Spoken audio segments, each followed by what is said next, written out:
Hat dir eigentlich schon mal einer mit dem Vorschlaghammer einen Scheitel gezogen? Welcome to Baskpan. The ads from charities that accept donations of used cars make it sound simple. The charity picks up the vehicle, and you get a big tax deduction. Everybody wins.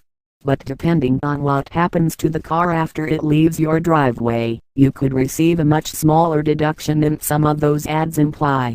In 2005, the IRS tightened the rules governing donations of used cars.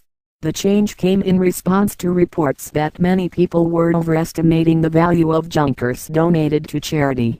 In most cases, your deduction is limited to the amount the charity receives from the sale of the car, says Bob Mayen, Vice President of TurboTax.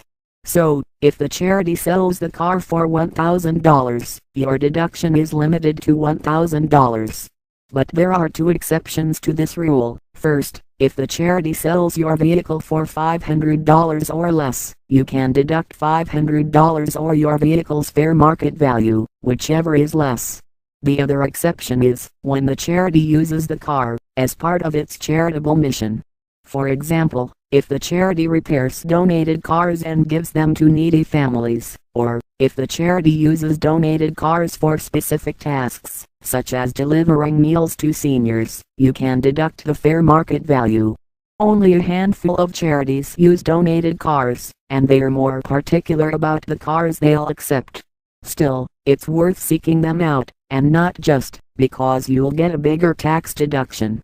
Other charities often contract with third parties to sell donated cars and receive only a fraction of the proceeds.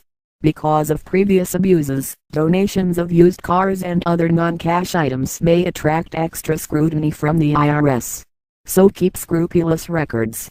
Get a written acknowledgement from the charity showing your name and taxpayer identification number, the vehicle identification number, and the date of the contribution.